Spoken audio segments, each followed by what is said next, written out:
दोस्तों, आपका ज्ञान शुक्ला लर्निंग में स्वागत है। आज हम बात करेंगे सूक्ष्म शिक्षण की। ये जो टॉपिक है आपका बीए, बीटीसी, बीएड में सम्मिलित है। तो चलिए स्टार्ट करते हैं। सूक्ष्म शिक्षण, इंग्लिश में इसको माइक्रो टीचिंग बोलते हैं। पहले हम जानेंगे सूक्ष्म शिक्षण तकनीकी है क्या। माइक्रो टीचिंग टेक्निक, सूक्ष्म शिक्षण तकनीकी। पहला पॉइंट लेते हैं। सूक्ष्म शिक्षण का अर्थ है लघु कक्षा, लघु पाठ अवधि तथा लघु पाठ सामग्री से शिक्षण। ठीक है, इसमें क्या है, हर चीज़ क्या है, छोटी है, लघु है। लघु कक्षा, लघु पाठ और लघु पाठ सामग्री, सभी क्या है, छोटा है। सूक्ष्म शिक्षण एक ऐसी शिक्षक शिक्षण विधि है जो कक्षा अध्यापक की जटिलता और विस्तार को घटाकर उन्हें लघु रूप देती है और शिक्षण कौशलों और निपुणताओं के उन्नयन हेतु प्रयास करती है।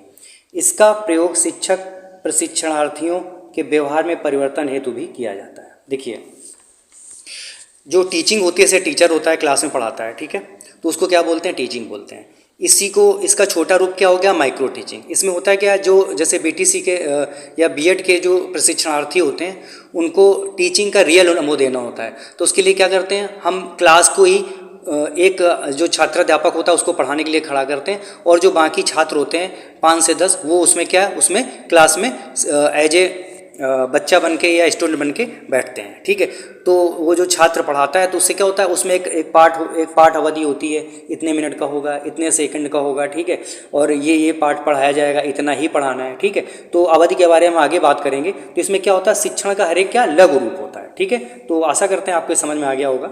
नेक्स्ट पॉइंट है, सूक्ष्म शिक्षण का नामकरण 1963 ईस्वी में D.W. एलन ने स्टैनफोर्ड विश्वविद्यालय अमेरिका में किया। ठीक है, जो इसका नामकरण हुआ था, ये 1963 ईस्वी में किसने, D.W. एलन ने। इनको कभी कभी डी एलन भी कहा जाता है, जो कि स्टैनफोर्ड विश्वविद्यालय में थे, वहाँ पर हुआ था। अब देखिए, सूक्ष्म शिक्षण की जो बात है, ये 1960 से ही होने लगी थी, 60 से ही होने लगी थी। ठीक है, और ये लगभग 1963 से लेके 1966 तक चलती रही। ठीक है, नेक्स्ट पॉइंट है, स्टोन्स के अनुसार इन्होंने क्या बताया सूक्ष्म शिक्षण के बारे में। अभ्यास की एक विधि है जिसमें अधिक नियंत्रण, प्रचुर विश्लेषण और नई प्रणाली का प्रयोग होता है, उसे सूक्ष्म शिक्षण कहते हैं। स्टोन्स ने सूक्ष्म शिक्षण परिभाषा क्या दी, अभ्यास की एक प्रविधि जिसमें अधिक नियंत्रण, प्रचुर विश्लेषण और नई प्रणाली का प्रयोग होता है, सूक्ष्म शिक्षण कहलाता है। ये स्टोन्स के अनुसार परिभाषा थी। अब देखते हैं सूक्ष्म शिक्षण के सिद्धांत, प्रिंसिपल्स देखते हैं, प्रिंसिपल्स ऑफ माइक्रो टीचिंग। पहला है वास्तविक शिक्षण, रियल टीचिंग।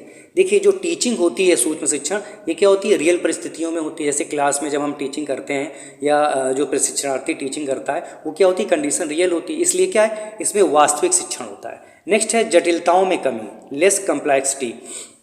देखिए, जब सूक्ष्म शिक्षण होता है तो जो भी समस्याएं होती हैं वहाँ पे क्या होती है, उनमें धीरे धीरे जब पढ़ाते आते हैं, प्रैक्टिस होती आती है, तो हमारी क्या जटिलताओं में कमी होती आती है। ठीक है, नेक्स्ट है कौशल प्रशिक्षण, स्किल ट्रेनिंग। देखिए, जो भी प्रशिक्षणार्थी होता है उसके स्किल डेवलपमेंट ही तो करना होता है हमारा टीचिंग के द्वारा। ठीक है, तो जब वो टीचिंग कर रहा होता है तो धीरे धीरे उसके जो स्किल्स होते हैं वो क्या होते हैं, डेवलप होते हैं। ठीक है, नेक्स्ट है आपका अभ्यास प्रक्रिया नियंत्रण। इसमें क्या होता है, कंट्रोल्ड प्रैक्टिस। इसमें क्या होता है, जो हर चीज़ होती है वो कंट्रोल्ड होती है। मतलब एक जो आपका टीचर होगा, अनुदेशक, वो बैठा रहेगा, देख रहा होगा कि आप कैसा पढ़ा रहे हैं। ठीक है, वो कमियां या अच्छाइयाँ नोट कर रहा होगा आपकी। छात्र आपसे क्वेश्चन पूछेंगे, आप उनका जवाब दोगे। ये सब चीज़ क्या होती है, पूरी कंट्रोल्ड होती है। ठीक है, नेक्स्ट है प्रतिपुष्टि विकास।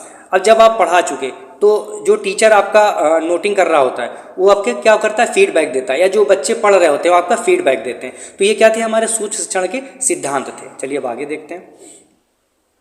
अब हम बात करेंगे सूक्ष्म शिक्षण चक्र की, सूक्ष्म शिक्षण चक्र की। देखिए, इसमें क्या होता है, इसमें जो सूक्ष्म शिक्षण चक्र होता है, पूरा जो टीचिंग होती है कितने मिनट की होती है, 36 मिनट की होती है। एनसीईआरटी ने 36 मिनट टाइम निश्चित किया है, इतने 36 मिनट होने चाहिए। 36 से 45 मिनट तक हो सकती है, लेकिन एनसीईआरटी के अनुसार क्या है, 36 मिनट है। और ये एक बार आपका टेट में क्वेश्चन आ भी चुका है। ठीक है, तो पाठ योजना, पहले कोई पाठ योजना बना ली जाती है। ठीक है, पाठ योजना के बाद जो शिक्षण होता है वो कितने मिनट का होता है, 6 मिनट का होता है। उसके बाद प्रतिपुष्टि आपकी 6 मिनट की होती है। उसके बाद पुनः योजना बनाई जाती है, क्या 12 मिनट का होता है, सबसे ज़्यादा समय इसी में होता है पुनः योजना बनाने में। फिर क्या होता है पुनः शिक्षण 6 मिनट का होता है, ये शिक्षण हुआ था 6 मिनट का, यहाँ पे पुनः शिक्षण भी 6 मिनट का होगा। यहाँ प्रतिपुष्टि 6 मिनट की हुई थी तो पुनः प्रतिपुष्टि भी कितने मिनट की हुई, 6 मिनट की हुई। ठीक है, तो ये चक्र ऐसे ऐसे यूं चलता रहता है। कुल कितना होता है 36 मिनट होता है। और पुनः योजना जो होती है वो 12 मिनट की होती है, और बाकी सब क्या होता है शिक्षण प्रतिपुष्टि वगैरह ये 6 मिनट का होता है। ठीक है, तो ये क्या होता है आपका सूक्ष्म शिक्षण चक्र होता है। अब आगे देखते हैं।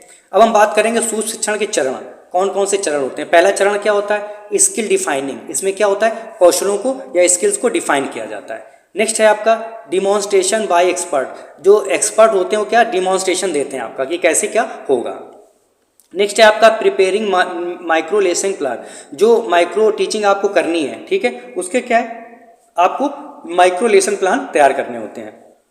नेक्स्ट है टीचिंग ऑफ स्मॉल ग्रुप्स, छोटे छोटे ग्रुप्स में आपको क्या है टीचिंग करनी होती है। इसके बाद क्या होता है डिस्कशन होता है। ठीक है, आपस में क्या करते हैं डिस्कशन करते हैं। डिस्कशन के बाद प्री प्लानिंग, दोबारा से प्लानिंग होती है, और दोबारा से टीचिंग होती है, फिर दोबारा से मूल्यांकन होता है। ये क्या होते हैं सूक्ष्म शिक्षण के आपके चरण होते हैं। ठीक है, चलिए अब आगे देखते हैं। अब हम बात करेंगे सूक्ष्म शिक्षण की विशेषताएं या कैरेक्टरिस्टिक्स की, कौन कौन सी विशेषताएं सूक्ष्म शिक्षण की। पहला लेते हैं यह शिक्षण व्यवहार पर बल देती है। ठीक है, यह शिक्षण व्यवहार पर बल देती है। दूसरा यह शिक्षण का सफल उपागम है।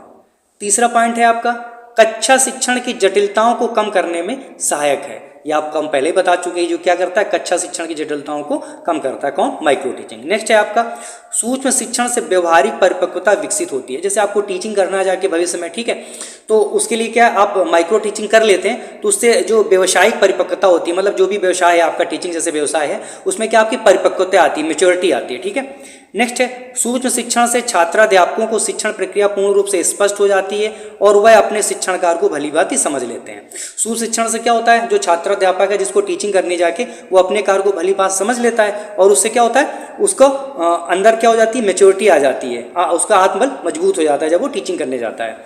नेक्स्ट है सूक्ष्म शिक्षण में शिक्षक कौशलों का अभ्यास वास्तविक जटिल परिस्थितियों में कराया जाता है। जो सूक्ष्म शिक्षण होता है इसमें क्या होता है जो पढ़ाने का वो परिस्थिति होती है वो क्या वास्तविक होती है, तो वास्तविक परिस्थिति में जटिल वास्तविक अभ्यास जो होता है जटिल परिस्थितियों में कराया जाता है, क्योंकि बच्चे तो वहाँ पे रियल होते हैं जो बैठे होते हैं जो पढ़ रहे होते हैं। ठीक है, तो क्या होता है अभ्यास जो होता है वास्तविक जटिल परिस्थितियों में आपका होता है। नेक्स्ट है सेवारत अध्यापक के व्यवहार में आई कठोरता को कम करने और शिक्षण की बुरी आदतों को सुधार लाने में यह विधि उपयोगी है। ये ऐसा नहीं कि सिर्फ सेवा पूर्व ही माइक्रो टीचिंग होती है, बीएड बीटीसी वालों की सिर्फ माइक्रो टीचिंग कराई जाती है। जब ये सेवारत अध्यापक जो मतलब पढ़ा रहे हैं उनको भी माइक्रो टीचिंग की प्रैक्टिस कराई जाती है। इससे क्या होता है जो उनमें कठोरता आ जाती है, जो दोष आ जाते हैं उससे क्या होते हैं माइक्रो टीचिंग कराने से क्या होता है उनमें लचीलापन आ जाता है, कुछ नया सीख जाते हैं वो। तो ये क्या थी आपके शिक्षण सूक्ष्म शिक्षण की विशेषताएं थी, माइक्रो टीचिंग की विशेषताएं थी। देखिए मेन जो आपके पॉइंट इसमें थे, पहला था सूक्ष्म शिक्षण क्या होता है भाई, तो हमने बताया आपको सूक्ष्म शिक्षण वह है जिसमें हम क्या करते हैं वास्तविक परिस्थितियों में किसी भी जो टीचिंग मटेरियल होता है उसका छोटा रूप हम क्लास में पढ़ाकर देखते हैं। ठीक है, ये क्या होता है माइक्रो टीचिंग होता है, और ये मोस्टली किसको बीएड बीटीसी में जो छात्राध्यापक होते हैं उनको कराया जाता है ताकि वो क्या करें वास्तविक परिस्थितियों में जाके घबराएं नहीं, क्या है उनको अनुभव हो जाए पढ़ाने का। ठीक है, दूसरा क्या है सूक्ष्म शिक्षण चक्र की अगर बात करें तो ये कुल कितने मिनट का बताया हमने आपको 36 मिनट का बताया। पुनः योजना जो है आपकी 12 मिनट की होती है, शिक्षण पुनः शिक्षण और प्रतिपुष्टि पुनः प्रतिपुष्टि कितने 6-6 मिनट के होते हैं। टोटल चक्र कितने मिनट का हो जाता है 36 मिनट का हो जाता है। तो ये किसके अनुसार है एनसीईआरटी ने 36 मिनट का आपको बताया, कहीं कहीं आपको मिलेगा 45 मिनट का 40 मिनट का, लेकिन ये जो आपका एनसीईआरटी के अनुसार है वो क्या है 36 मिनट का है। तो ये था आपका टॉपिक सूक्ष्म शिक्षण।